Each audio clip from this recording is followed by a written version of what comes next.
السلام ورحمة الله وبركاته. إن الحمد لله نحمده ونستعينه ونستغفره ونعوذ بالله من شرور أنفسنا ومن سيئات أعمالنا من يهده الله فلا مضل له ومن يضلل فلا هادي له أشهد أن لا إله إلا الله وحده لا شريك له وأشهد أن محمدا عبده ورسوله يا أيها الذين آمنوا اتقوا الله حق تقاته ولا تموتن إلا وأنتم مسلمون يا أيها الناس اتقوا ربكم الذي خلقكم من نفس واحدة وخلق منها زوجها وبث منهما رجالا كثيرا ونساء واتقوا الله الذي تساءلون به والأرحام إن الله كان عليكم رقيبا يا أيها الذين آمنوا اتقوا الله وقولوا قولا سديدا يصلح لكم أعمالكم ويغفر لكم ذنوبكم ومن يطع الله ورسوله فقد فاز فوزا عظيما أما بعد فإن أصدق الحديث كتاب الله وخير الهدي هدي محمد صلى الله عليه وسلم وشر الأمور محدثاتها وكل محدثة بدعة وكل بدعة ضلالة وكل ضلالة في النار. Ma'asyiral ikhwah rahimani wa rahimakumullah jami'an.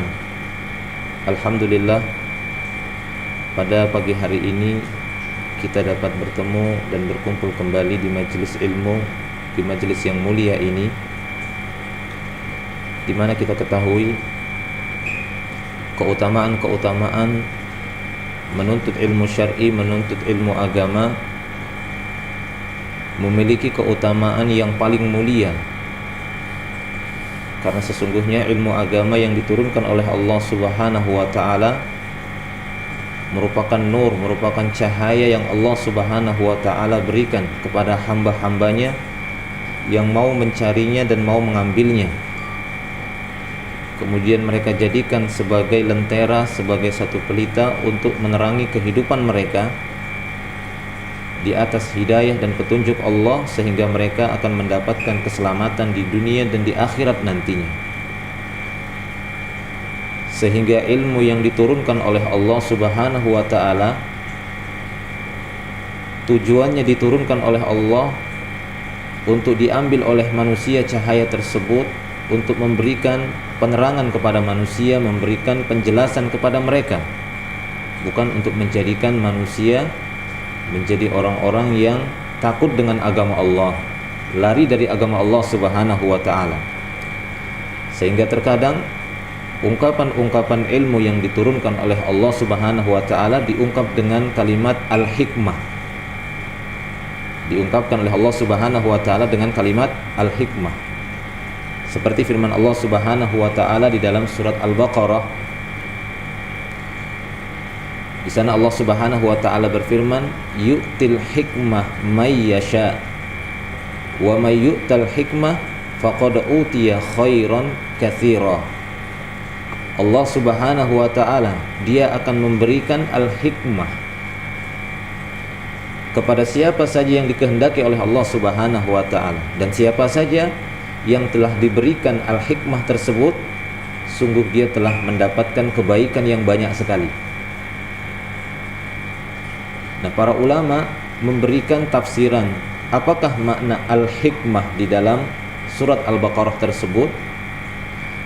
Mereka mengatakan bahwasanya al-hikmah al-ilmu, yang dimaksud al-hikmah di situ kalau secara bahasa diterjemahkan al-hikmah itu adalah bijaksana, satu kebijaksanaan. Akan tetapi kebijaksanaan tersebut didasari dengan ilmu syariat. Sehingga para ulama menjelaskan makna al-hikmah di dalam ayat itu al-ilmu. Sebagian mereka mengatakan al-hikmah al-fahmu, yaitu sesuatu atau suatu pemahaman yang benar, memahami sesuatu itu dengan cara yang benar. Itulah al-hikmah, al-fahmu. Sebagian mengatakan al-fiqhu, yang maknanya kurang lebih hampir sama. Sebagian yang lain mengatakan bahwasanya makna al-hikmah khasyatullah. Yang dimaksud al-hikmah dalam ayat itu adalah rasa takut kepada Allah Subhanahu wa ta'ala. Demikian juga Imam Mujahid ketika memberikan penjelasan dan tafsiran terhadap ayat ini, yu'til hikmah may yasha, Allah akan memberikan hikmah kepada siapa saja yang dikehendaki oleh Allah, dan siapa saja yang telah diberikan al-hikmah dialah seorang yang telah mendapatkan kebaikan yang banyak sekali. Imam Mujahid mengatakan al-hikmah al-ilmu wal fiqhu, seorang yang mendapatkan ilmu syar'i kemudian dia faham tentang ilmu itu.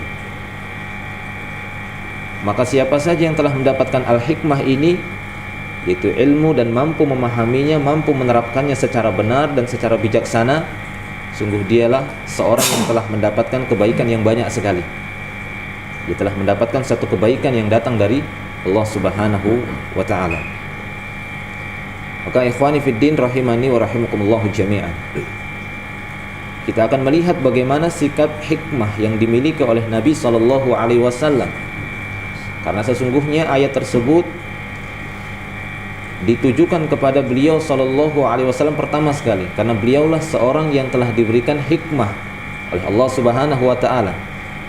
Bahkan sering kita dapati di dalam Al-Qur'an atau kitab yang diturunkan oleh Allah digandengkan dengan al-hikmah. Allah menurunkan Al-Kitab wal hikmah. Sering itu ya, Al-Kitab wal hikmah. Al-Kitab Al-Qur'an, al-hikmah adalah sunnah Nabi sallallahu alaihi wasallam.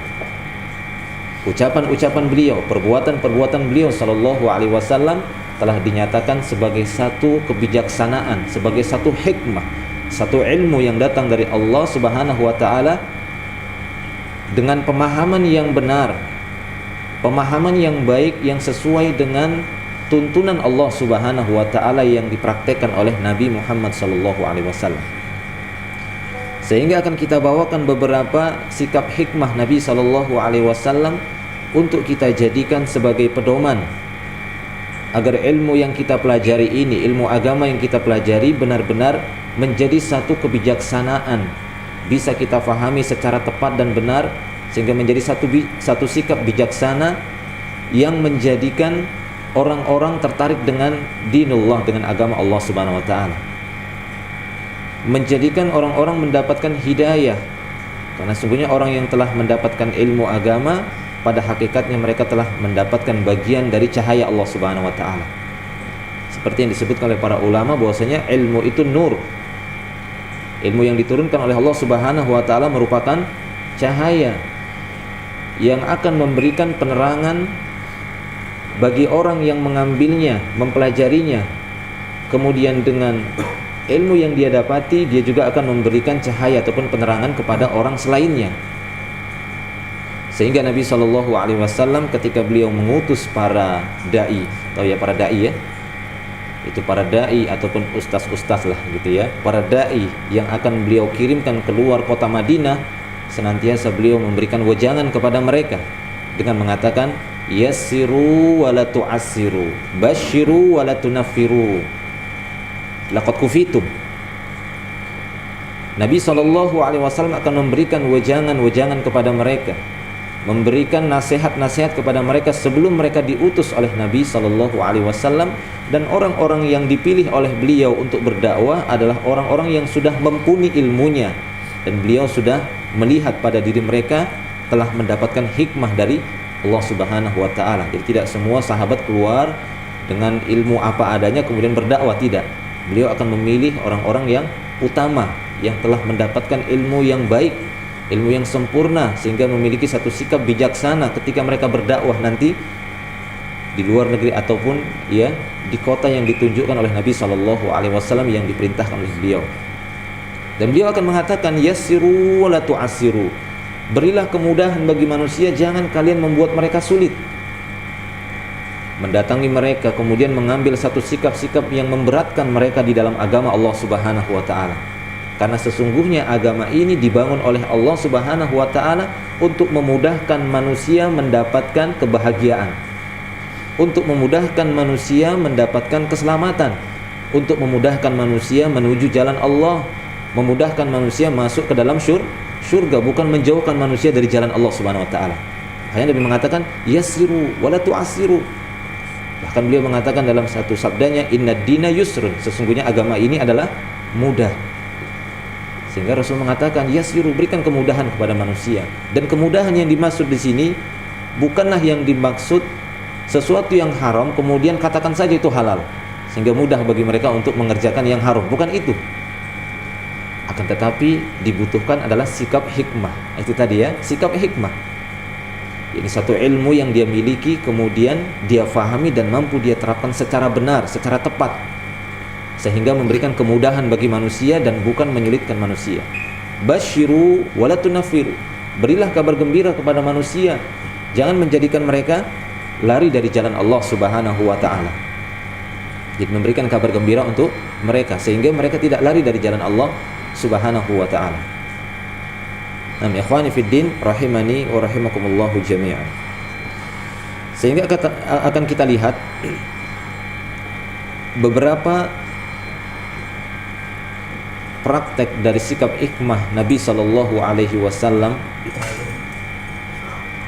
dalam rangka untuk lebih memahami sejauh mana kita bisa menerapkan sikap hikmah yang intinya itu bisa didapati dengan menuntut ilmu, berusaha memahaminya, kemudian terus, tidak hanya sebatas sekali atau dua kali, akan tetapi terus sampai dia mendapati ajalnya. Dia terus menuntut ilmu dengan sikap sederhana, tapi tetap semangat, tidak mudah berputus asa dengan segala sesuatu yang menghalangi dirinya untuk mendapatkan ilmu. Maka akan kita lihat nanti beberapa sikap-sikap hikmah Nabi sallallahu alaihi wasallam dari ilmu yang dimiliki oleh beliau, yang beliau terapkan di dalam kehidupan.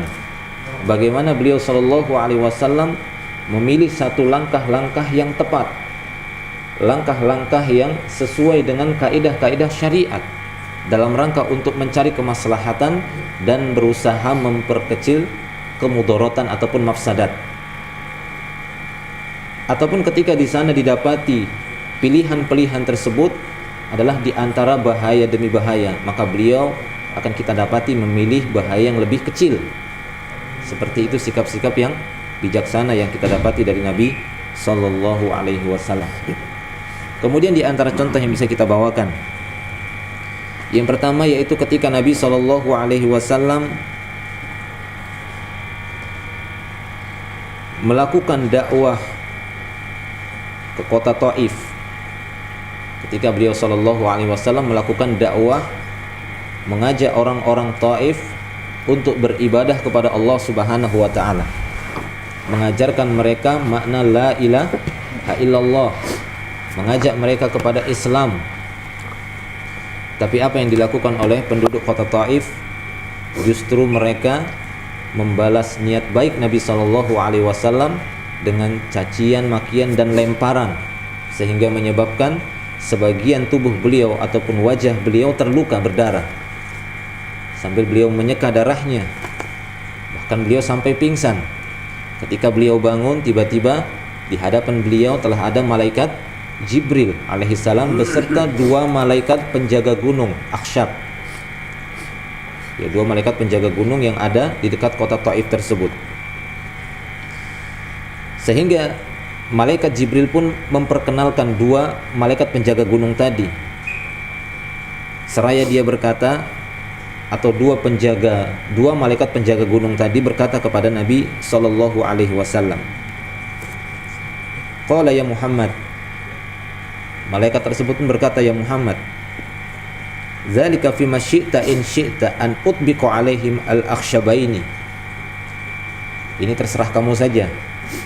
Jika engkau mau wahai Muhammad, akan aku angkat dua gunung tersebut yang berada di kota Taif, kemudian aku timpakan kepada mereka. Aku timpakan kepada mereka. Kenapa? Karena didapati beliau sallallahu alaihi wasallam, dakwah yang beliau sampaikan kepada manusia justru dibalas dengan kezaliman, dengan dilempari, dengan dizolimi. Maka kedua malaikat tadi pun menawarkan diri untuk menghancurkan kaum Taif tersebut yang telah berbuat kezaliman, berbuat jahat kepada Nabi sallallahu alaihi wasallam, bahkan padahal beliau tujuannya adalah untuk mengajak mereka beribadah kepada Allah Subhanahu wa taala. Tapi kita lihat sikap apa yang dipilih oleh Nabi SAW, yang diambil oleh beliau. Beliau tidak mengatakan, iya, mereka ini kaum yang memang tidak memiliki adab kepada nabinya, kepada utusan Allah. Tidak tahukah mereka siapa saya? Saya ini adalah utusan Allah Subhanahu wa taala. Tidak seperti itu. Beliau tidak mengatakan, ya sudah, angkat saja 2 gunung itu, timpakan kepada mereka agar mereka tahu bagaimana akibat mendustakan para nabi. Tidak. Kan tapi Nabi SAW memberikan jawaban kepada kedua malaikat tersebut, bal arju ayyukhrijallah min aslabihin man ya'budullaha wahdahu wa la yusyriku bihi syai'a.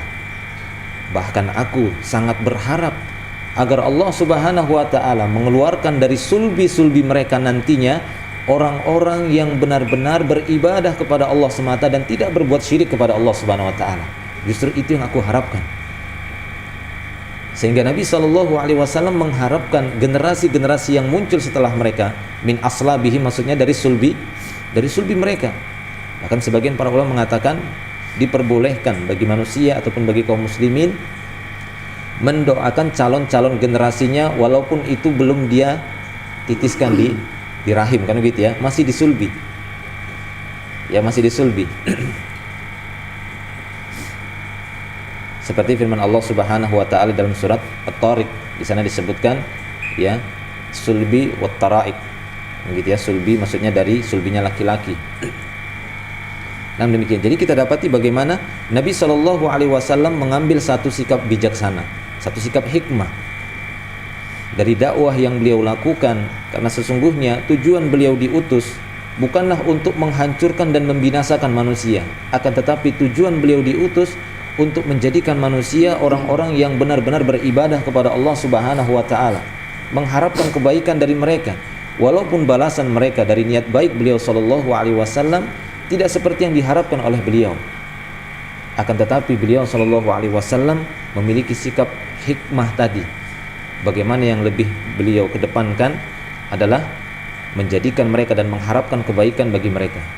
Maka ini satu pelajaran bagi kita semua tatkala kita adalah orang-orang yang membawa nama Islam, ya, atas nama sunnah yang benar, Islam di atas tuntunan yang benar, maka hendaklah kita berusaha untuk mencontoh Nabi SAW, bersabar di atas dakwah ini, bersabar di atas ya Islam yang sedang kita pegangi, yang sedang kita ya laksanakan, yang sedang kita sampaikan, kita dakwahkan kepada manusia.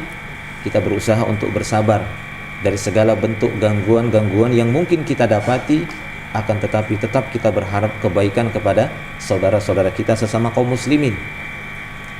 Sehingga ini akan mendorong kita semua untuk lebih bersikap bijaksana, lebih semangat di dalam menuntut ilmu, lebih memperdalam dan memahami, karena sesungguhnya agama ini diturunkan oleh Allah Subhanahu wa taala untuk memberikan cahaya bagi manusia, sehingga jelaslah bagi mereka bahwasanya ini kebenaran, bukan untuk menjauhkan manusia dari jalan Allah Subhanahu wa taala. Jadi ini satu sikap hikmah bagaimana beliau sallallahu alaihi wasallam berusaha untuk mencegah satu ya mafsadat ataupun satu kemudaratan.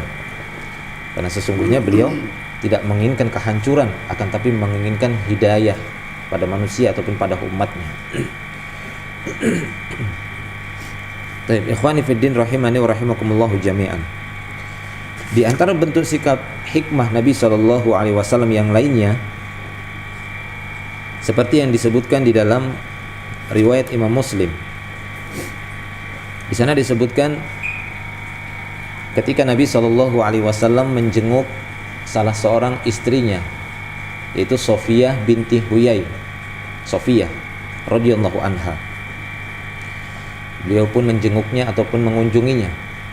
Setelah beliau berbicara ya ataupun berbicara gitu ya dengan istrinya, kemudian beliau sallallahu alaihi wasallam minta izin untuk pamit.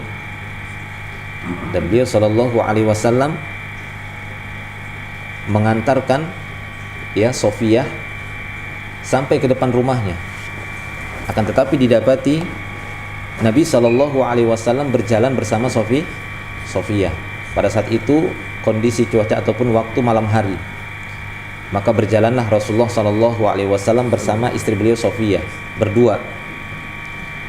Tiba-tiba ketika di jalan, beliau Shallallahu Alaihi Wasallam berpapasan dengan dua orang laki-laki dari kalangan Ansor. Jadi berpapasan. Dan pada saat itu kita ketahui penerangan ataupun lampu jalan itu belum banyak, begitu ya. Jadi masih kelihatan gelap ataupun suasananya apa di sini bang ya, remang-remang. Oh ya, jadi remang-remang seperti itu. Nah kemudian tiba-tiba Nabi Shallallahu Alaihi Wasallam yang bersama Sofiyah tadi berpapasan dengan dua orang Ansor. Maka dua orang Ansor tadi ketika mengetahui bahwasanya di hadapan mereka ada Rasulullah bersama seorang wanita, maka dua orang Ansor tadi pun langsung berpaling. Nggak jadi berpapasan dengan Rasulullah, langsung berpaling mengambil jalan yang lain. Maka apa yang dikatakan oleh Rasulullah Shallallahu Alaihi Wasallam, justru beliau memanggil kedua orang Ansor tersebut. Ala rislikuma, tunggu sini. Karena beliau Shallallahu Alaihi Wasallam melihat mereka berdua tidak jadi berpapasan dengan Nabi, langsung mengambil dan mencari jalan yang lain. Ala rislikuma. Ya, ala rislikuma itu ya pelan-pelan, tunggu kata Rasulullah Shallallahu Alaihi Wasallam. Tunggu kalian dua, sini. Maka beliau mengatakan, Innaha Sofiyah binti Huyai. Sesungguhnya ini Sofiyah ya binti Huyai, istriku maksudnya. Ini istriku. Tunggu kalian. Ini istriku. Kata Nabi Sallallahu Alaihi Wasallam. Maka apa jawaban dua orang Ansor tadi? Ya, subhanallah ya Rasulullah, subhanallah. Untuk menunjukkan bahwasanya mereka tidak mungkin berprasangka buruk kepada Nabi Sallallahu Alaihi Wasallam. Subhanallah ya Rasulullah, subhanallah. Artinya tidak mungkin kami berprasangka buruk kepadamu dengan ya menuduh bahwasanya wanita itu bukanlah istrimu. Engkau sedang berdua dengan wanita yang lain. Tidak. Kami tidak berprasangka demikian. Subhanallah kata mereka. Maka Nabi Shallallahu Alaihi Wasallam pun berkata kepada mereka, Inna syaitan yajri minal insan majrodam. Sesungguhnya syaitan itu berjalan di tubuh manusia itu secepat aliran darah. Wa inni khosyitu ayyakdzifa fi qulubikum asyarron wa fi riwayatin syai'an. Dan aku sangat khawatir. Sangat khawatir kalau sampai syaitan melemparkan keburukan di dalam hati kalian berdua. Nah demikian. Sehingga kata para ulama, lihat di sini sikap bijaksana dan sikap hikmah Nabi Shallallahu Alaihi Wasallam berusaha untuk mencegah terjadinya fitnah. Padahal kita ketahui orang Ansor tersebut tidak mungkin mereka berprasangka buruk kepada Nabi Shallallahu Alaihi Wasallam. Akan tetapi Nabi Shallallahu Alaihi Wasallam cepat mengambil satu sikap hikmah untuk menutup pintu-pintu fitnah yang itu bisa ditimbulkan oleh syaitan yang dia lemparkan, atau syaitan pun memberikan prasangka atau was-was di dalam hati manusia dan menimbulkan satu pertanyaan, siapa tadi ya masa si Rasulullah. Nah seperti itu, dan ini akan mengakibatkan keburukan, timbulnya fitnah. Sehingga para ulama mengatakan disyariatkan bagi kita semua berusaha untuk mencegah semaksimalnya agar tidak terjadi fitnah akibat perbuatan kita, sikap-sikap kita. Sehingga tatkala kita mengetahui satu saat perbuatan kita tersebut bisa menimbulkan mafsadat ataupun mudarat bagi orang lain, maka seharusnya cepat kita berikan penjelasan. Jangan sampai itu nanti tersebar sehingga susah untuk menghalanginya ataupun membendungnya, susah. Akhirnya fitnah sudah tersebar. Nah ini adalah satu anjuran, disyariatkan bagi kita mempercepat untuk menghalangi tersebarnya fitnah langsung cepat. Kalau memang kita mendapati ada indikasi bahwasanya orang nanti salah faham dengan ini, langsung cepat kita berikan penjelasan. Jangan kita menganggap yang penting kan posisi saya dalam kondisi yang benar, biar saja apa kata orang. Tidak, jangan. Karena sesungguhnya yang sedang kita jaga adalah agama siapa? Agama Allah Subhanahu wa taala. Karena sesungguhnya Allah Subhanahu wa taala menurunkan ilmu ini untuk memberikan penjelasan kepada manusia, dan Allah ingin menguji kita setelah Dia memilih orang-orang di antara hambanya. Karena sungguhnya orang-orang yang mendapatkan ilmu Islam yang sebenarnya di atas sunnah Nabi SAW, mereka ini sebenarnya orang-orang pilihan yang sedang diuji oleh Allah, apa yang mereka berikan, apa yang mereka lakukan dengan agama yang Allah titipkan kepada mereka. Sehingga ini merupakan tugas bagi mereka untuk menjaganya. jangan sampai agama tersebut, cahaya yang diberikan oleh Allah justru dijauhi oleh manusia ataupun difitnah oleh manusia, karena mungkin sikap pembawanya tadi yang tidak bijaksana, yang tidak tepat.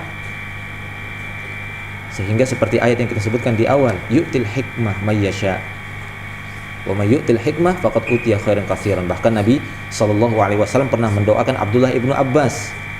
Beliau mendoakannya dengan mengatakan, Allahumma faqihu fid din wa 'allimhul hikmah wa tafsir. Allahumma faqihu fid din, ya Allah, fahamkan anak ini dalam masalah agama. Karena seorang kalau sudah faham tentang agama, mendalam dalam masalah agama, insya Allah justru dia akan mengetahui mana maslahat, mana mafsadat. Dia akan mengetahui sikap-sikap bijaksana yang harus dia lakukan. Wa 'allimhul hikmah wa tafsir, ajarkan orang ini ataupun anak ini hikmah, sikap bijaksana. Jadi kita perlu meminta dan senantiasa berdoa kepada Allah Subhanahu wa taala agar kita diberikan sikap-sikap yang bijaksana dari ilmu yang sudah kita dapati. Kita berusaha meminta kepada Allah Subhanahu wa taala agar diberikan ilmu yang bermanfaat. Ilmu yang bisa menjadikan kita menjadi seorang yang memiliki sikap hikmah, mampu memberikan penjelasan ataupun pentafsiran yang sebenarnya kepada manusia. Nah, demikian ikhwani fiddin rahimani wa rahimakumullah wa iyyakum jami'an. Kita lihat bagaimana Nabi SAW. Beliau dengan segera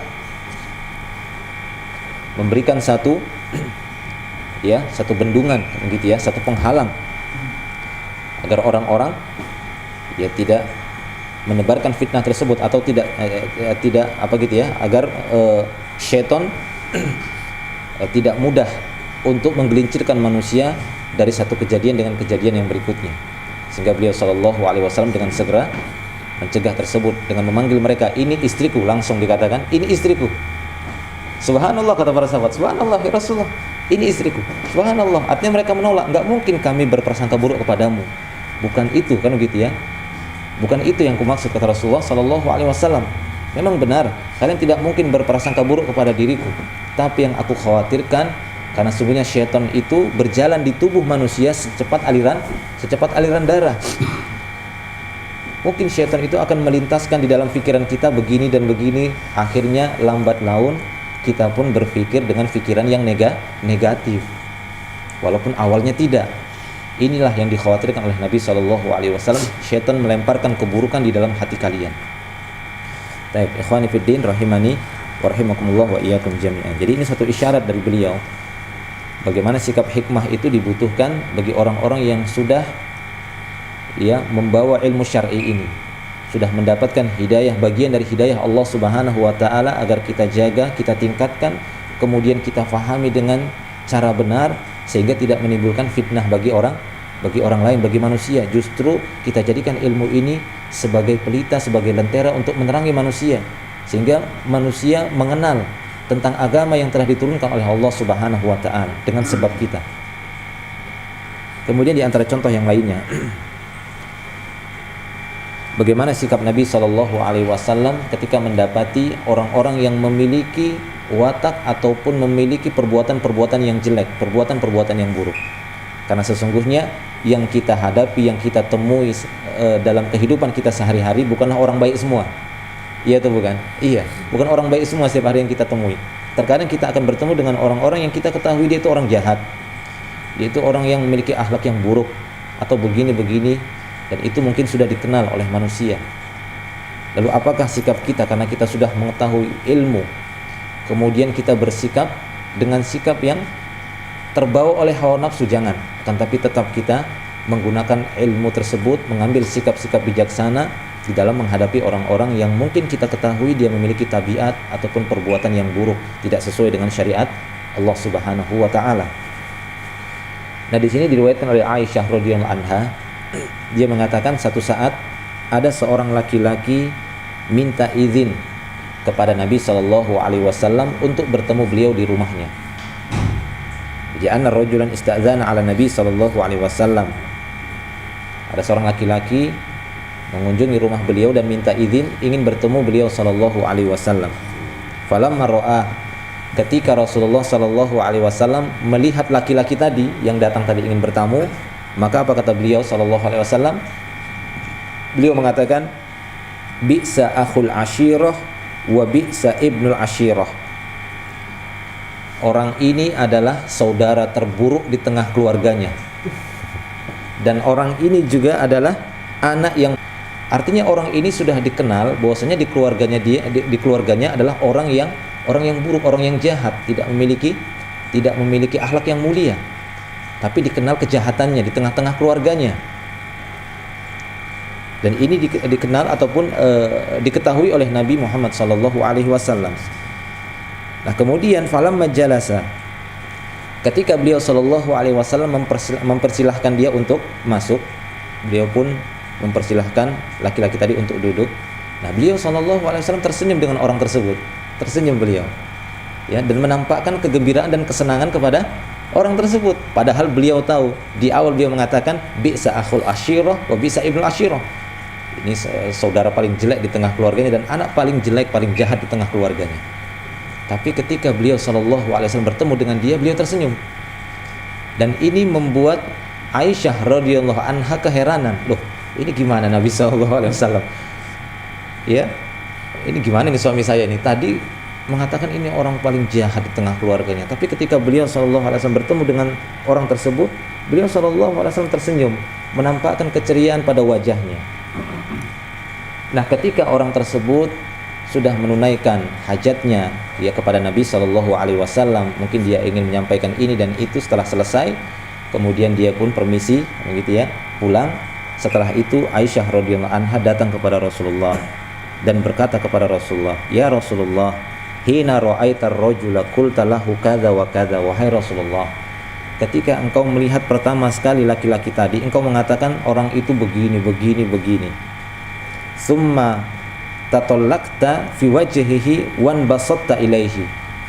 Akan tetapi ketika dia bertemu dengan dirimu, justru engkau ya tersenyum, kemudian berwajah yang ceria ketika bertemu dengannya. Maka apa jawaban Nabi SAW? Faqala Rasulullah SAW, "Ya Aisyah, wahai Aisyah, mata ahittini fahasyan, kapankah engkau pernah melihat aku seorang yang fahash?" Atau fahash itu ya, seorang yang bersikap ekstrim gitu ya, bersikap keji, keras gitu ya. Pernahkah engkau mendapati aku mengambil satu sikap-sikap yang keras? Ya, artinya ketika ketemu buang muka, gitu ya, atau yang semisalnya. Pernahkah kamu dapati aku berbuat demikian? Kapan kamu dapati saya fahash? Fahash itu dari kata fahisha, ya, fahash, fahisha. Jadi kapan kamu mendapati saya seorang yang melakukan sikap-sikap yang keji, kan gitu ya, melakukan sikap-sikap yang ekstrim, yang melampaui batas? Artinya tidak pernah. Kemudian Nabi SAW mengatakan kepada Aisyah selanjutnya, "Ya inna syarrun nas indallahi manzilatan yaumal qiyamah man tarakahun nasu ittiqa'a syarri." Dan sesungguhnya wahai Aisyah, manusia yang paling buruk di sisi Allah Subhanahu wa taala nanti pada hari kiamat adalah orang-orang di mana manusia meninggalkan orang tersebut. Kenapa? Ittiqa'a syarri, karena jeleknya akhlaknya. Jadi sesungguhnya nanti ya, manusia yang paling buruk pada hari kiamat nanti adalah orang-orang semasa dia hidup ya, manusia itu menjauh darinya, enggak suka berteman dengannya. Kenapa? Ittiqa'a syarri, karena takutnya. Ya, takut, manusia takut dekat dengan dia karena dia memiliki sikap-sikap ataupun akhlak yang tidak terpuji. Sikap-sikap yang menjauhkan manusia. Ya, sehingga Nabi SAW tidak suka dengan sikap-sikap fahash, yaitu sikap yang bisa menjadikan manusia lari dari jalan Allah Subhanahu wa taala. Dan ini adalah seburuk-buruk manusia nanti pada hari kiamat. Inna syarrun nas manzilatan indallahi yaumal qiyamah man tarakahun nas ittiqa'a syarri. Sesungguhnya manusia yang paling buruk di sisi Allah nanti pada hari kiamat adalah orang-orang di mana manusia, an-nas gitu ya, maksudnya manusia orang banyak itu enggak suka berteman dengannya. Kenapa? Ittiqa'a syarri, untuk menjaga diri mereka, karena dia suka berbuat ya atau menyakiti gitu ya, sikap-sikapnya itu menyakitkan hati. Nah, sehingga Nabi SAW ketika bertemu dengan orang tersebut, beliau juga tetap tersenyum, karena sesungguhnya pada saat itu kondisinya beliau tidak melihat dia berbuat kejahatan, maka tidak dibutuhkan untuk ingkar mungkar. Kalau pada saat itu Rasulullah melihat langsung dengan mata kepalanya bahwasanya orang tersebut melakukan kejahatan, maka beliau orang yang pertama ya paling semangat di dalam masalah ingkarul munkar. Karena beliau mengatakan man ra'a minkum munkaran falyughayyirhu biyadihi. Jika kalian benar-benar melihat satu kemungkaran pada saat itu, hendaklah kalian rubah dengan tangan. Fa illam yastati fa bilisanihi, jika dia tidak mampu maka dengan lisannya. Fa illam yastati fa biqalbihi, dan jika dia tidak mampu maka dengan hatinya. Tapi pada saat itu Nabi SAW tidak melihat dia melakukan kemungkaran. Hanya saja beliau tahu orang ini adalah orang yang paling jahat di tengah-tengah keluarganya, dan itu telah tersebar dan sampai ke telinga Rasulullah SAW. Tapi tidak menyebabkan beliau bersikap melampaui batas kepada orang tersebut. Karena pada hakikatnya orang yang datang kepada beliau itu juga masih seorang muslim, seorang yang beriman kepada Allah Subhanahu wa taala. Maka ini adalah satu sikap bijaksana bagi kita semua. Mungkin kita menjumpai orang-orang yang telah kita dengar bagaimana perbuatannya. Akan tetapi tatkala kita mendapati dia tidak sedang mengerjakan kejahatan, maka bagi kita semua kembali kepada hukum asalnya. Tetap kita harus ya apa namanya di sini ya, berwajah senyum kan gitu ya, berwajah ceria gitu ya. Tetap kita senyum ketika bertemu dia, ceria, walaupun kita tahu orang ini orang jahat. Kecuali pada saat itu dia sedang melakukan kemaksiatan. Pilihan kita cuma 3. Yang pertama, apakah kita mampu merubahnya dengan kekuatan kita, kan begitu ya. Artinya pada saat itu kita adalah pemimpin baginya, yang mudah bagi kita untuk merubah kemungkaran tersebut. Ataukah pada saat itu kita adalah seorang yang hanya bisa memberikan nasihat. Kalaupun kita tidak mampu, maka hendaklah kita membenci perbuatannya dengan meninggalkan orang tersebut karena dia sedang melakukan kemungkaran, sedang melakukan kemaksiatan. Ya kita pergi jauh. Jika tidak ya sama saja kita seperti dia, kan begitu ya. Sama saja kita seperti dia. Ya seperti firman Allah Subhanahu wa taala tentang orang-orang yang tetap bersama orang-orang yang melakukan kemungkaran. Jika kalian tidak beranjak dari majelis tersebut, dari perbuatan kemaksiatan tersebut, walaupun kalian tidak melakukannya, tapi orang yang melakukannya, maka sama saja kalian seperti mereka. Namun pada saat itu beliau tidak mendapati dia sedang melakukan kejahatan. Akan tapi beliau tahu orang ini orang yang jahat. Namun tetap beliau ya talaqatul wajh, tetap ya senyum kan gitu ya ketika bertemu dengannya. Senyum, kemudian wajahnya ceria bertemu dengan orang tersebut. Nah, ya ikhwan fiddin rahimani wa rahimakumullah wa iyyakum jami'an. Sehingga sangat kita sayangkan sebagian saudara-saudara kita yang telah diberikan hidayah oleh Allah Subhanahu wa taala mengikuti agama yang benar, mengikuti sunnah Nabi SAW, akan tetapi mereka menganggap orang-orang yang tidak mengikuti sunnah padahal mereka masih mukmin muslim, namun mereka bersikap atau bergaul dengan mereka dengan wajah yang menyeramkan begitu ya. Ketika bertemu buang muka, ataupun ketika ya dia berjumpa dengan orang tersebut dengan pandangan yang apa namanya kalau sinis kah? Sarkastik. Dengan pandangan yang kalau di Indo ya bilangnya sinis kan gitu ya. Tidak seperti itu.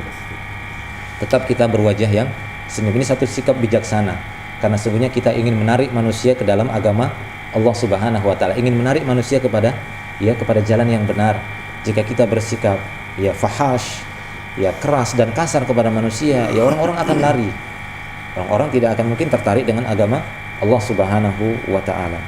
Nah, ikhwan fiddin rahimani wa rahimakumullah wa iyyakum jami'an. Ya sebenarnya di sana banyak kan gitu ya, banyak sikap-sikap hikmah yang dicontohkan oleh Nabi SAW. Akan tetapi tidak bisa kita sebutkan secara keseluruhan. Tadi beberapa contoh dari Nabi SAW bagaimana sikap beliau di dalam mempraktekkan hikmah tadi. Ya satu tindakan ataupun sikap bijaksana yang dibangun di atas ilmu dan faham tentang ilmu tersebut. Ya, seperti tafsiran para ulama, makna al-hikmah adalah al-ilmu wal fahm wal fiqh. Seorang yang telah mendapatkan ilmu yang benar dari Islam ini, kemudian dia fahami, kemudian dia terapkan secara tepat dan benar sesuai dengan ya keperluan masing-masing. Nah, ikhwani fiddin rahimani wa rahimakumullah wa iyyakum jami'an. Nah, di sana juga ada beberapa contoh yang lainnya bagaimana Nabi SAW melihat di sana ada kemudaratan, ya, melihat di sana ada bahaya sebenarnya. Akan tetapi beliau SAW tetap mengambil satu sikap bijaksana, menganjurkan kepada manusia untuk mengambil satu sikap bijaksana. Apa di antara contohnya? Yaitu hadis yang diriwayatkan dari Abu Dzar. Ketika Rasulullah sallallahu alaihi wasallam pernah berkata kepada Abu Dzar, "Ya Abu Dzar, kaifa anta in kanat 'alaika umara yumituna 'anis shalah au yuakhiruna 'anis shalah au yuakhiruna shalah an waqtiha." Wahai Abu Dzar, bagaimana sikapmu jika engkau mendapati ada penguasa-penguasa umara, kan gitu ya, penguasa-penguasa yuakhiruna shalah an waqtiha, mereka menunda-nunda waktu sholat dari waktu yang sebenarnya, ditunda, kan gitu ya. Seharusnya misalnya gimana? Misalnya sholat zuhur seharusnya jam 12.30 itu sudah masuk waktu zuhur, kan tetapi penguasa pada saat itu mengatakan tidak, kita sholatnya jam 2.30 gitu ya. Jadi ditunda, diakhirkan. Itu waktu sholat kita, dan itu diberlakukan mungkin di satu tempat ataupun di satu negara, di satu wilayah. Ini ditanya oleh Rasulullah, bagaimana sikapmu jika kamu mendapati pemimpin yang menunda-nunda waktu sholat dari waktunya? Maka apa jawaban ya Abu Dzar kepada Rasulullah sallallahu alaihi wasallam? Dia pun mengatakan, Allahu wa rasuluhu a'lam. Allah Subhanahu wa taala dan Rasul yang lebih mengetahui. Ya, maka apa jawaban Nabi sallallahu alaihi wasallam? Shollis sholata liwaqtiha. Maka hendaklah kamu kerjakan sholat sesuai dengan waktu, sesuai dengan waktunya. Wa in adrokta hama'ahum, tapi jika kamu dapati ya waktu sholat tersebut bersama penguasa tersebut, maka hendaklah kamu tetap sholat bersama mereka. Fasholli ma'ahum fa innaha laka nafilah, karena sungguhnya sholat bersama mereka itu merupakan tambahan untukmu. Nafilah maksudnya tambahan pahala. Coba lihat bagaimana Nabi SAW berusaha untuk mengajarkan kepada Abu Dzar satu sikap bijaksana dalam rangka untuk mempersatukan kaum muslimin. Rasulullah mengatakan, kamu tetap sholat sesuai dengan waktunya, walaupun kamu sholatnya sendiri. Tapi tatkala penguasa pada saat itu melakukan sholat sesuai dengan ketetapan mereka, walaupun itu diakhirkan, tetaplah engkau sholat bersama mereka. Tetaplah engkau sholat bersama mereka. Kenapa? Karena sholatnya engkau bersama mereka itu adalah nafilah, tambahan pahala untukmu. Dianggap sebagai satu sholat sunnah. Tapi tetap kamu sholat pada waktunya. Artinya tetap taat kepada Allah sesuai dengan syariat Allah, namun tidak menghalangi kita untuk tetap patuh kepada penguasa. Jangan sampai kepatuhan kita kepada penguasa menyebabkan kita bermaksiat kepada Allah Subhanahu wa taala. Kita meninggalkan sholat tersebut sehingga mengerjakannya di waktu yang ditetapkan oleh manusia, padahal itu telah diakhirkan. Kemudian kita tidak sholat pada waktunya. Makanya Rasulullah SAW memberikan satu sikap seimbang. Dia tetap sholat pada waktunya. Ini ketaatan kepada Allah. Namun ketika penguasa pada saat itu mengerjakan sholat juga sesuai dengan ketetapan mereka, sholatlah bersama mereka. Itu adalah nafilah. Maksudnya nafilah ini tambahan pahala, dianggap sebagai satu sholat sunnah untuk menambah sholat, menambah pahala. Ini satu sikap bijaksana yang diajarkan oleh Rasulullah SAW kepada Abu Dzar. Dan ini bisa kita terapkan ataupun kita kiaskan nanti kepada kasus per kasus ataupun masalah. Walaupun tidak semua masalah, tapi terkadang kita dapati kasusnya ataupun permasalahannya hampir serupa dengan apa yang diajarkan oleh Rasulullah kepada Abu Dzar. Nah, demikian juga satu saat Nabi SAW mengerjakan sholat berjamaah. Selesai sholat, beliau dapati ada dua orang tidak ikut sholat bersama Rasulullah SAW. Kira-kira bagaimana perasaan seorang imam? Ini kenapa dua orang ini nggak ikut sholat bersama kita? Kan begitu ya. Tapi beliau SAW mungkin tidak seperti imam-imam yang lain langsung berprasangka buruk.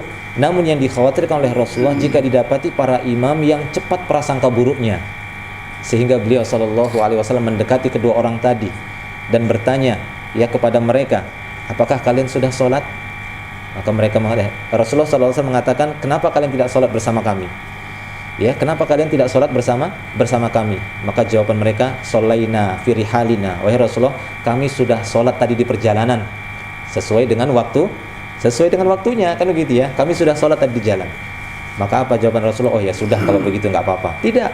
Rasulullah mengatakan kepada mereka, idza shalla ahadukum fi rahlihi, apabila salah seorang di antara kalian sudah sholat di perjalanannya, kemudian dia dapati di satu tempat, di sana ada orang-orang sedang mengerjakan sholat berjamaah juga, sholat wajib, maka hendaklah mereka ikut sholat bersama mereka tadi.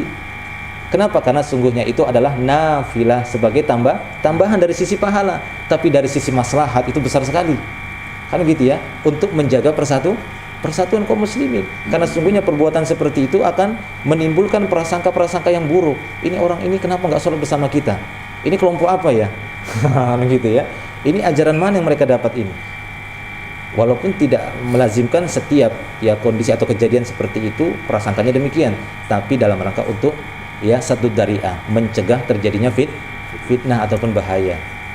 Nah demikian, tidak masalah apabila kita sudah mengerjakan sholat ya mungkin di kampung kita ataupun di perjalanan kita, kemudian kita ingin mengunjungi satu tempat mereka sedang mengerjakan sholat berjamaah juga, kan gitu ya, maka tidak mengapa kita mengikuti mereka, dan itu nafilah bagi kita semua, itu tambahan pahala. Allahu a'lam bishawab.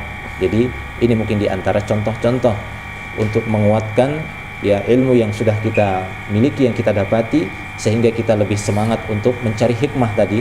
Karena sungguhnya orang yang sudah mendapatkan hikmah, maka sungguh dia telah mendapatkan kebaikan yang banyak sekali. Hendaklah kita tetap hers, kan gitu ya, semangat, tetap terus semangat di dalam menuntut ilmu, akan tapi kita terus berusaha untuk mencari bagaimana memahami ilmu tersebut secara benar sesuai dengan apa yang dituntun oleh Nabi SAW dan yang dijelaskan oleh para ulama. Dan ini tidaklah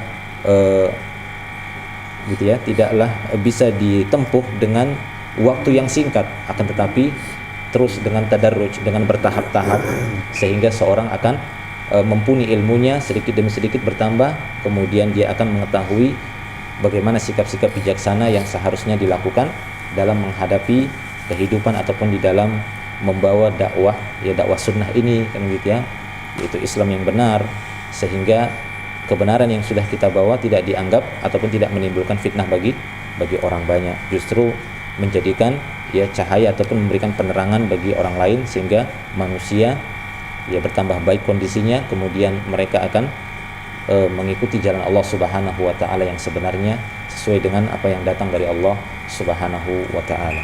Wallahu a'lam bishawab. Ya mungkin dulu yang bisa kita sampaikan, mudah-mudahan bisa menjadi tambahan ilmu dan kebaikan bagi kita semua. Wallahu a'lam. Mungkin ada yang bertanya, silahkan. Ya. Contoh daripada Abu Dhar dan itu sholat yang orang tadi, macam persatuan. Iya. Jadi macam mana dengan sesuatu yang mungkin salah ya, waktu haji melontar, yang melontar itu waktunya ada ya, Iya. tapi dibuat sebelum Fajr ataupun sesudah Fajr. Kita boleh ikut fatwa begitu, dan kita buat dua-duanya sekali, karena persatuan itu. Iya. Iya. Jadi itulah tadi fungsinya ataupun manfaatnya kedalaman ilmu, sehingga mereka bisa mengetahui mana perkara-perkara syariat ini yang tidak ada toleransi, dan mana di dalam syariat ini ada perkara-perkara yang punya toleransi di dalamnya, artinya punya kelapangan, boleh ini, ataukah memang dia cuma satu pilihan saja. Kalau memang dia cuma satu pilihan saja, maka ya tidak ada di sana ya tidak ada pilihan yang lain, memang harus seperti itu, walaupun nanti akan menimbulkan mafsadat, kan begitu ya, akan menimbulkan mafsadat karena sungguhnya memang caranya seperti itu. Tapi jika memang caranya seperti itu, tidak ada pilihan yang lain, ya jelas di sana Allah Subhanahu wa taala akan memberikan solusi ataupun jalan keluar. Tapi kalau memang kita dapati di sana ada beberapa pilihan, kemudian kita melihat yang kita inginkan adalah satu kemaslahatan, maka ini bisa kita sesuaikan, tidak mengapa.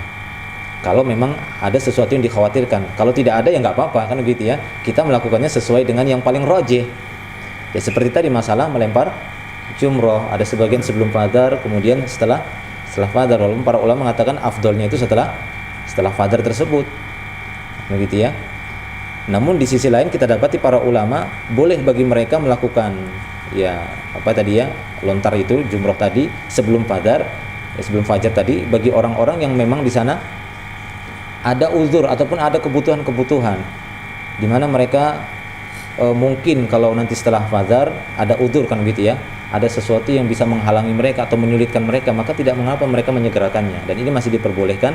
Bahkan di sana ada beberapa dalil, di antara istri-istri Nabi Shallallahu Alaihi Wasallam, ya mereka melakukan lempar jumroh itu sebelum fajar. Nah, sehingga di sana ada beberapa pendapat, kemudian ulama yang lain juga memberikan beberapa pilihan, tergantung kondisinya. Tapi jelas yang paling afdal itu adalah setelah fajarnya. Nah, jadi kita lihat kasusnya, kan gitu ya. Kita lihat masalah per masalah, apakah di sana memang ada toleransi? Atau toleransi ya? Ada kelapangan kan gitu ya? Ada kelapangan. Maka kita harus melihat maslahatnya. Kecuali memang perkara tersebut berkaitan dengan sah dan tidaknya, kan tidak mungkin kita biar sajalah ikut manusia, nanti dikira ini. Padahal ibadah kita pada saat itu sudah tidak sah lagi, kan gitu ya. Ini tidak boleh. Ya mau tidak mau kita harus memenuhi perkara tersebut, karena ketaatan kepada Allah lebih dahulukan gitu ya, lebih dahulukan daripada harus melihat maslahat manusia. Nah, demikian.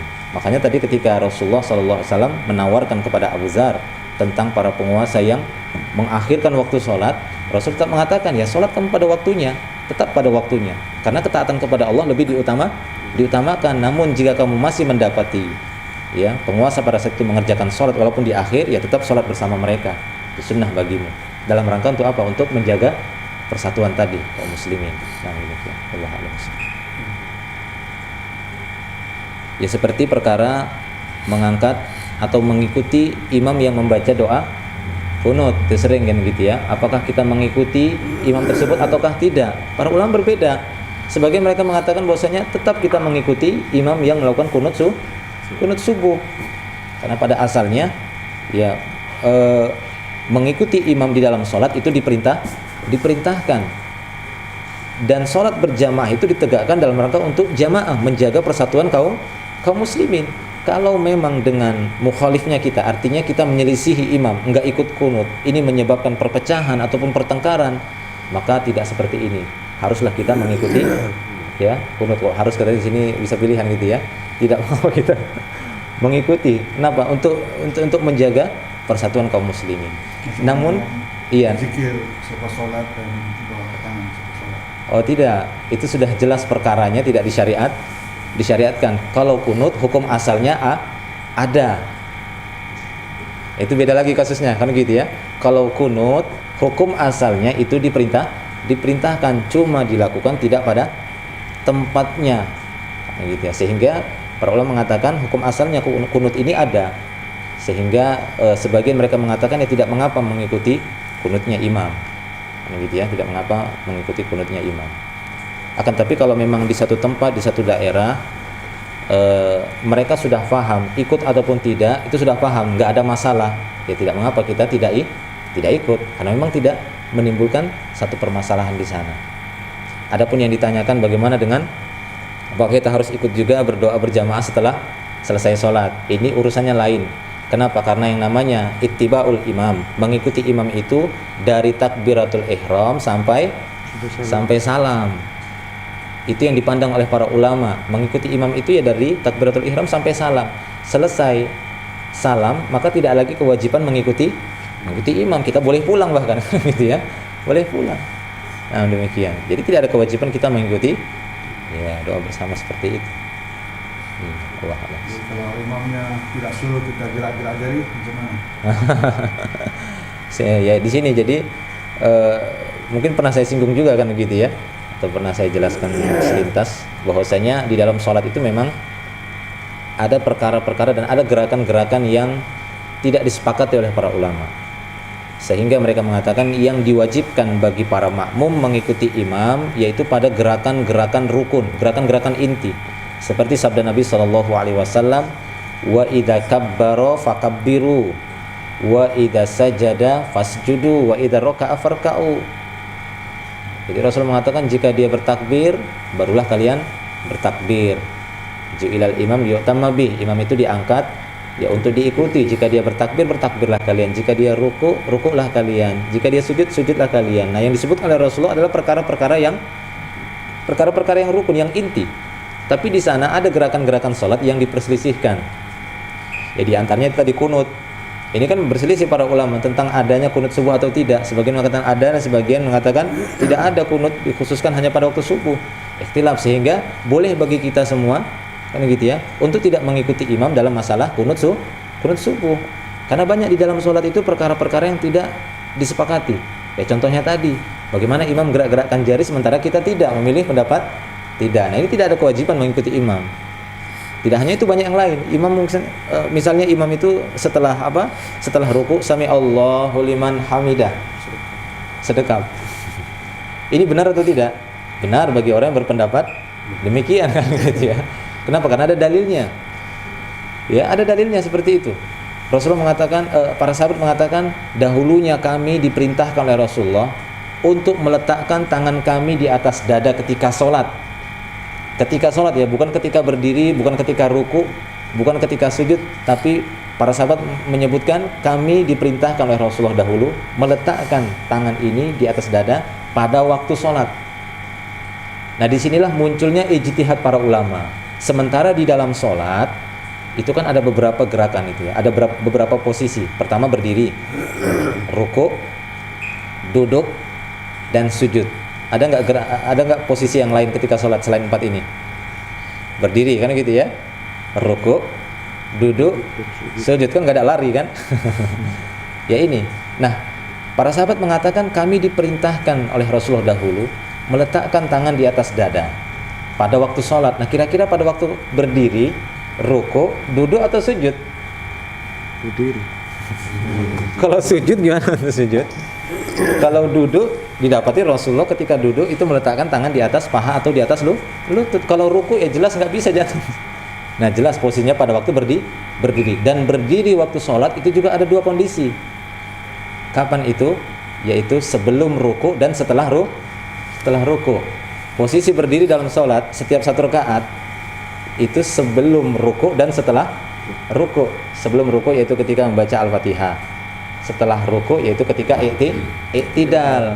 Inilah posisi berdiri yang diperintahkan kita bersedekap, sehingga tatkala mereka sami Allahu liman hamidah, berdasarkan hadis itu ya benar-benar saja kan gitu ya. Bahkan orang-orang yang berpendapat atau para ulama yang berpendapat bahwasanya setelah i'tidal sami Allahu liman hamidah tangan diletakkan di sini itu tidak memiliki dalil yang kuat juga. Berarti di sini ada ikhtilaf kan gitu ya. Sehingga tatkala kita mendapati imam misalnya sami Allahu liman hamidah, misalnya imam-imam dari Saudi kan begitu ya, rata-rata Allahu liman hamidah, loh kata Ustaz harus mengikuti imam nih, gimana saya gitu. Tidak harus kan gitu ya. Jadi tidak mewajibkan kita harus mengikuti imam pada kondisi ataupun gerakan-gerakan yang ada ikhtilaf di dalamnya, ada perbedaan pendapat di dalamnya. Dan banyak di sana cara duduk juga pada sholat subuh kan gitu ya, apakah iftirash, apakah tawarruk. Nah itu kan gitu toh. Misalnya kita memilih pendapat bahwasanya pada sholat subuh tasyahudnya itu duduknya iftirash sementara imamnya tawarruk, atau kebalikannya ya, atau kebalikannya. Nah ini tidak ada kewajiban bagi kita untuk mengikuti imam pada gerakan-gerakan yang ada ikhtilafnya. Wallahu a'lam. Kecuali di sana memang ikhtilaf tersebut menyebabkan ya terjadinya fitnah besar, maka tidak mengapa mengikuti mereka, ikut kita kunut, ikut kita bersedekah. Karena mungkin di daerah tersebut ketika kita menyelisih imam langsung, wah ini kelompok apa ini kan gitu ya. Atau misalnya kita memilih pendapat bersedekah, dan ini mungkin dikenal bahwasanya orang yang sami Allah liman hamidah Wahabi misalnya kan begitu ya, sholat di negara ataupun di tempat yang di sana telah tersebar fitnah bahwasanya ciri-ciri Wahabi itu kalau sholat setelah dia i'tidal tangannya di sini kan gitu ya. Maka jangan kita begini. Maka sami Allah liman hamidah dalam rangka apa? Untuk mencegah terjadinya fitnah. Karena ini juga perkara yang ikhtilaf, tidak masalah kita meninggalkan itu dalam rangka maslahat tadi. Paham ya? Jadi dilihat juga masalahnya ketika memang ada perkara tersebut bukan perkara yang cuma satu pilihan. Tapi kalau satu pilihan perkara ini menyebabkan sholat nggak sah, ya tetap kita begini, itu sudah merupakan resikonya. Kalau memang itu perkara yang wajib tidak boleh ditinggalkan. Tapi jelas itu perkara yang diperselisihkan. Allah a'lam. Ya, pada ada kan Nabi SAW ada mendoakan keburukan kepada seorang individu. Kalau ada, apa kondisi? Iya. Pernah ya pada beberapa peperangan Rasulullah Shallallahu Alaihi Wasallam menyebutkan orang per orang, yaitu kunut nazilah itu Allahumma ya Allah curkan si fulan. Turunlah ayat firman Allah Subhanahu Wa Taala, laisa laka min amri syai'an. Ya, Allah Taala mengatakan tidak ada dalam masalah ini urusanmu sedikit pun ya Muhammad. Gitu ya, tidak ada urusanmu dalam masalah ini sedikit. Jadi ditegur Nabi Shallallahu Alaihi Wasallam. Karena sungguhnya perkara tersebut, jadi teguran untuk Nabi ini merupakan satu syariat, kan gitu ya, bukan untuk satu celaan kepada beliau. Kan tapi ini merupakan silsilah saja, kan gitu ya, merupakan runtutan munculnya syariat itu dengan perbuatan beliau Shallallahu Alaihi Wasallam dengan menyebutkan nama orang per orang pada waktu itu. Kemudian Allah Taala menurunkan ayat tadi, laisa laka min amri syai'. Maksudnya dalam masalah ini enggak ada urusanmu. Ya, ini bukan urusanmu, ini urusan Allah Subhanahu wa Ta'ala. Nah, demikian. Yang terpenting bagimu adalah ya bagi Rasulullah sallallahu alaihi wasallam berusaha tidak menyebutkan orang per orang, kecuali memang Allah sendiri yang mengabarkan tentang orang ini di neraka. Di neraka itu beda kasusnya. Orang itu di neraka itu memang sudah wahyu, keputusan dari Allah, tapi seakan-akan beliau memaksa begitu loh. Laknati si fulan, sementara kalau seorang yang dilaknat itu berarti jauh dari rahmat, pasti dia di neraka. Memastikan seorang di neraka itu bukan hak manusia tapi hak Allah Subhanahu wa Ta'ala, dan beliau hanya mengabarkan orang-orang yang sudah diwahyukan oleh Allah di neraka ataupun di surga. Tidak ada hak Rasulullah untuk memasukkan seorang ke dalam neraka, dan tidak ada hak Rasulullah untuk memasukkan orang ke dalam surga. Bahkan pamannya sendiri beliau tidak memiliki kekuatan untuk memasukkan pamannya yang tercinta yang menolong beliau ke dalam Islam, ke dalam surga Allah Subhanahu wa Ta'ala. Ya, pernah seperti itu. Itu untuk menunjukkan bahwasanya hidayah itu di tangan Allah Subhanahu wa Ta'ala. Tidak secara bebas kita memastikan ini orang ini di neraka sudah, orang yang di surga, itu bukan hak kita. Akan tapi kewajiban bagi kita adalah berdakwah, memberikan petunjuk kepada manusia. Justru kita mendoakan kebaikan bagi manusia, semoga Allah Subhanahu wa Ta'ala memberikan hidayah. Bahkan ada satu riwayat ketika Rasulullah didapati setiap orang muslim bersin di hadapan beliau, kemudian mengucapkan alhamdulillah, beliau mengatakan irhamukallah. Didoakan oleh Rasulullah, semoga Allah merahmatimu.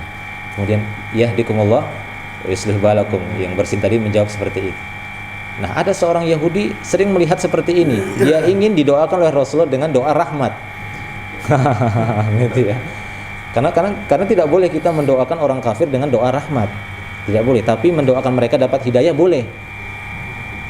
Ya, mendoakan mereka supaya dapat hidayah orang kafir itu boleh.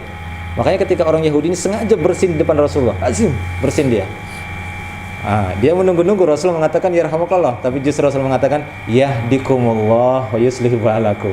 Semoga Allah memberi hidayah kamu dan memperbaiki urusan-urusanmu. Maksudnya sebaik-baik urusan adalah Islam. Waduh, kenapa enggak didoai rahmat kan gitu ya? Karena tidak boleh mendoakan orang kafir dengan doa rahmat. Rahmat itu khusus bagi orang-orang beriman. Ya. Rahmat itu khusus bagi orang-orang beriman. Kita doakan dengan yarhamuhullah atau tadi ya yarhamukallah dan semisal. Nah, demikian. Jadi boleh bagi kita untuk mendoakan hidayah. Ini untuk menunjukkan bahwasanya hidayah itu dikembalikan kepada Allah, bukan milik kita, kan gitu ya, bukan milik kita. Boleh kita memintakan hidayah kepada manusia, apalagi kepada sesama kaum muslimin, kan gitu ya. Kepada orang kafir saja beliau praktekkan. Lalu bagaimana dengan orang-orang Islam? Masa kita mendoakan kejelekan bagi mereka? Mungkin kita mendapati tatkala kita nasihati, mungkin dia sedikit akan membantah. Lalu kita mengatakan, mudah-mudahan Allah menyesatkan kamu saja sudah. Jangan. Tidak, kita tidaklah, agama yang tidak diturunkan untuk kita untuk menyesatkan manusia, tapi untuk mengajak manusia dan meminta kepada Allah supaya dia diberikan hidayah. Dan itu tergantung dan terserah nanti kepada Allah Subhanahu wa Ta'ala. Allahu a'lam bishawab. Bagaimana dengan orang yang tidak mau makan dengan tangan kanannya? Iya. Ketika Nabi sallallahu alaihi wasallam mendoakan semoga kamu tidak dapat. Oh, tidak. Enggak boleh. Enggak pernah Rasulullah seperti itu. Iya. Tidak pernah. Kalaupun beliau mendapati satu kemungkaran, maka beliau berusaha untuk merubahnya. Bukan untuk menghinanya gitu ya. Menghina dengan perkataan tidak pernah Rasulullah. Seperti Nabi SAW mendapati seorang laki-laki memakai cincin dari emas, maka beliau langsung ya memegangnya, mengambil cincin itu dan melemparnya. Kemudian berkata di tengah-tengah manusia, sesungguhnya salah seorang di antara kalian ada yang meletakkan bara api di tangannya. Beliau nggak menyebut namanya. Lihat bahasa beliau. Sesungguhnya salah seorang di antara kalian ada yang meletakkan bara api di tangannya. Karena laki-laki nggak boleh memakai emas, perhiasan-perhiasan dari emas. Coba lihat bahasa Rasulullah. Beliau tidak menghinanya. Ini si fulan ini meletakkan bara, tidak. Beliau menggunakan bahasa dengan bahasa umum kan gitu ya. Ada salah seorang di antara kalian. Ini di antara contoh dari Nabi SAW. Beliau tidak ingin merendahkan martabat manusia, walaupun beliau tahu dia telah melakukan satu keharuman. Nah demikian. Apalagi kita dapati makan pakai tangan kiri, kemudian langsung kita doakan doa buruk untuk dia ya. Seharusnya kita memberikan dakwah, mengajak dia, memberikan pelajaran kepadanya. Ya, kalaupun dia tidak menerima, ya yang penting bagi kita sudah menyampaikan, kita sudah melepaskan tanggung jawab kita. Ya, dengan mengatakan bahwasanya yang diperintahkan ataupun yang wajib bagi kita makan dengan tangan kanan. Kemudian dia melakukan bantahan ataupun memperolok-olok, ya sudah, itu bukan tugas kita. Kecuali kita pada saat itu adalah penguasa, boleh kita menangkapnya kemudian memberikan hukuman kepadanya, itu boleh, karena kita adalah penguasa dia. Tapi jika kita hanya sebatas ya sama-sama saja gitu ya tingkatannya, sama-sama rakyat biasa, ya tidak bisa. Batasan kita cuma dengan lisan ataupun dengan hati, artinya menjauh dari dia. Kalau tetap dia masih juga menampakkan makan dengan tangan kiri misalnya. Nah, jadi hadis itu tidak ada. Hadis itu tidak ada yang. Iya, tidak ada. Sombong juga tidak mau. Tidak ada. Tidak ada. Ustaz, yang pakai gigi emas itu apa Ustaz? Hah? Yang pakai gigi emas. Kipas. Bukan, pakai gigi emas. Oh, gigi emas. Pakai gigi emas. Iya. Iya. Sekarang gigi emas itu dipakai dalam rangka untuk mengobati atau menjadikannya sebagai perhiasan supaya tambah keren kan gitu ya, perhiasan lah gitu. Keren, tahu ya keren ya. Awesome. Tren. Apakah untuk tren atau memang untuk obat? Untuk mengobati? Yang dulu orang yang suka pakai gigi emas ya. Memang obat? Bukan obat. Tunjukkan ini aja. Orang dulu orang. How rich, berapa kaya dia. Biar keren sih kayaknya. Nah, kalau memang itu satu tren untuk kesombongan gitu ya, untuk bangga gitu, menunjukkan dia banyak harta, ini haram. Berarti dia masuk kepada zina, perhiasan. Tapi kalau memang, karena dulu ada sahabat yang menggunakan hidung palsu itu dengan emas, kan gitu ya. Tapi itu dalam rangka untuk mengobati. Kenapa? Karena awalnya dia pakai besi atau pakai perak, itu menyebabkan busuk kan gitu ya. Kemudian dia rubah hidung palsunya itu dengan emas. Padahal laki-laki tidak boleh memakai emas, tapi pada saat itu hukumnya hukum mengobati, bukan lagi menjadikan itu sebagai perhiasan. Hanya tadi kalau memang memakai gigi emas itu merupakan apa gitu ya, satu maslahat untuk kesehatan dia. Karena kalau mungkin dengan menggunakan bahan lain mungkin bisa begini, bisa mengakibatkan rusaknya gigi yang lain atau yang apa. Memang harus emas, itu berarti masuk kepada hukum mengobati. Boleh. Insya Allah boleh seperti itu. Tapi kalau memang sebenarnya bahan yang lain bisa kan gitu ya, atau bahan yang untuk membuat gigi yang lain bisa, kemudian dia pakai emas untuk menunjukkan bahwasanya dia orang kaya, dia itu masuk pada perhiasan. Itu tidak boleh. Karena itu berhias dengan emas juga namanya. Bagi laki-laki ya, tapi kalau perempuan maka dibolehkan. Ya, kalau perempuan itu dibolehkan memakai emas seberat apapun. Semua gigi emas. Sama dengan sutra. Sutra. Apa itu? Sutra karena sutrati kulit. Kain sutra Ustaz. Oh iya benar. Silk. Iya.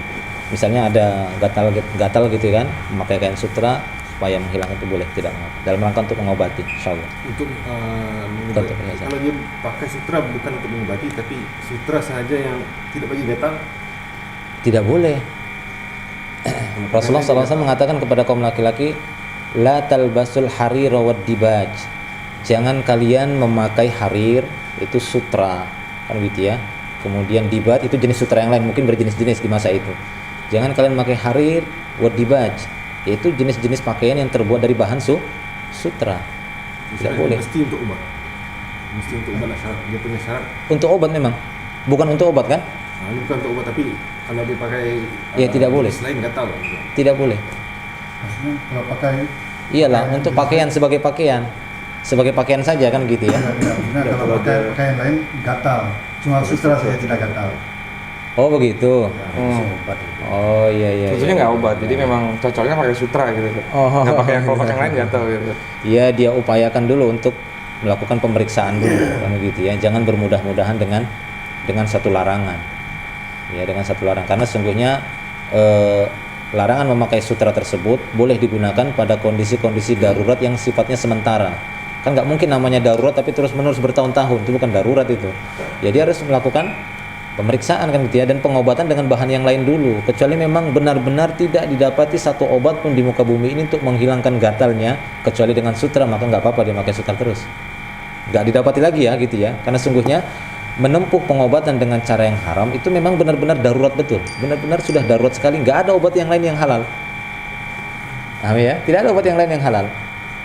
Tapi kalau misalnya ada obat yang ini untuk menghilangkan gatal ini, pakai sutra saja, ini namanya bermudah-mudahan dengan perkara haram.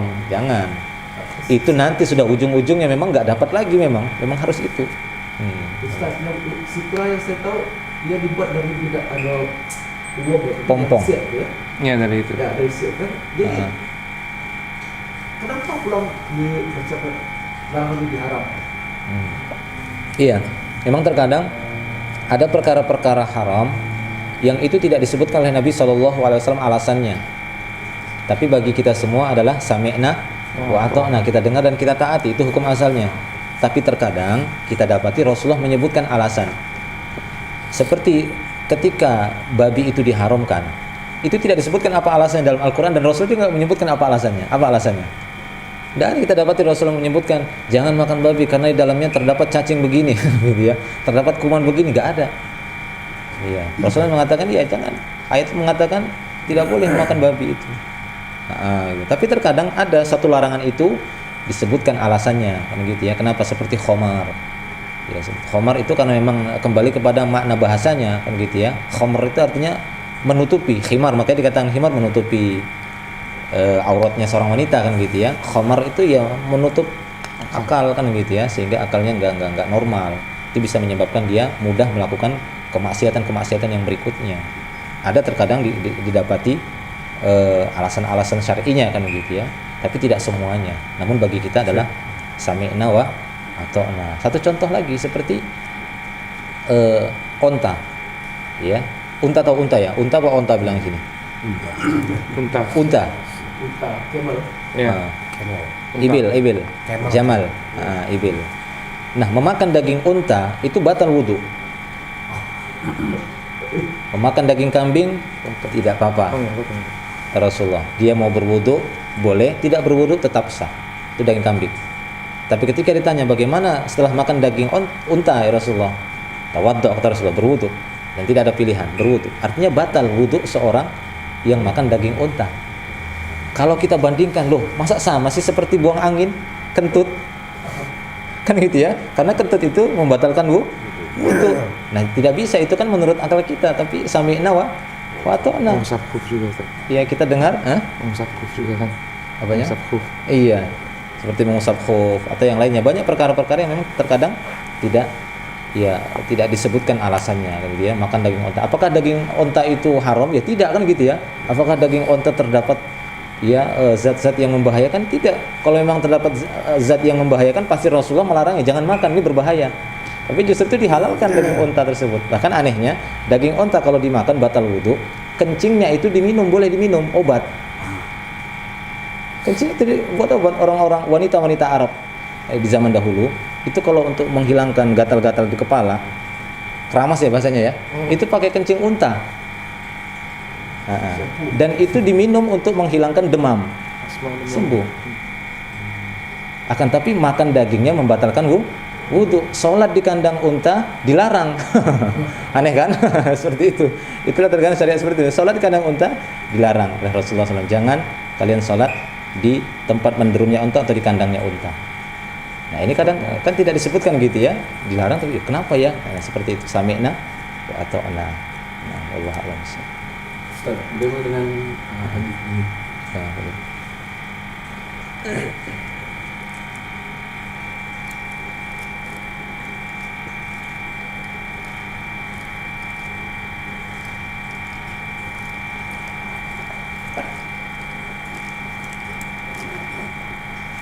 Iya.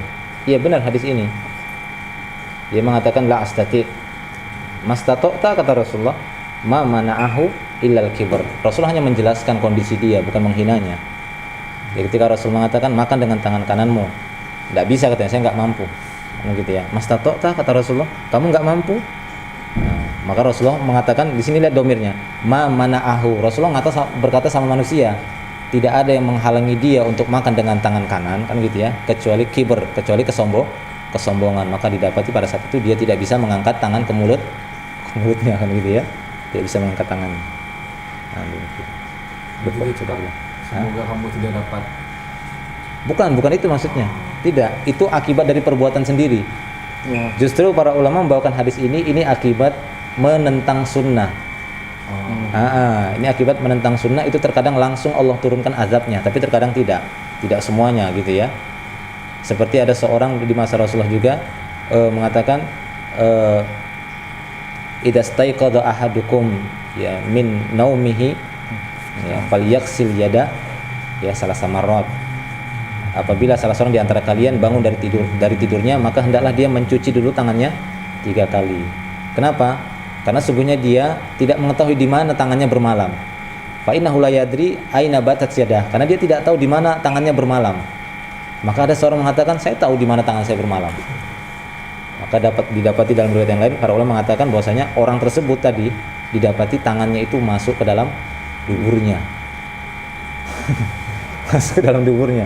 Karena dia melawan Rasulullah SAW. Iya. Nah, didapati ya di masa Rasulullah ada yang menentang sunnah itu langsung kelihatan azabnya dari Allah SWT. Tapi tidak semuanya kan gitu ya. Allah. Ya mungkin ini kita mau pergi breakfast di luar. Oh ya. Tidak bisa diskusi sampai di sana. Tapi Anda mau tanya satu dulu Ustaz. Terakhir ini Ustaz. Sebetulnya kalau Anda sering melihat bahwasanya Rasulullah itu ketika ada anak si fulan, anak sahabat, beliau mendoakan keberkahan, beliau mendoakan faqih dalam ilmu, dalam al-hikmah yang seperti Antum sampaikan. Itu lebih sunnahnya gimana? Misalnya anak ketemu anaknya Marwan, anak gendong, anak doain dengan suara yang terdengar oleh orang tuanya, atau anak doakan gimana Ustaz? Sunnahnya gimana? Mendoakan anaknya sahabat-sahabat kita gitu Ustaz. Iya. Ia masuk kepada doa mutlak. Doa yang mutlak itu ngangkat tangan. Artinya, dan boleh juga tidak, tapi ini kembali kepada doa mutlak karena memang itu bukan doa tersebut tidak ditentukan waktu, tempat dan jumlahnya gitu ya, tidak ditentukan satu kaifiat tertentu. Artinya dikembalikan kepada kemutlakan doa. Mutlak doa ya hukum asalnya mengangkat tangan, boleh seperti itu atau boleh dengan cara langsung menyebutkan langsung gitu ya, semoga Allah Subhanahu wa taala menjadikan kamu seorang yang begini. Boleh langsung seperti itu. Artinya tidak ditentukan dengan satu cara yang khusus.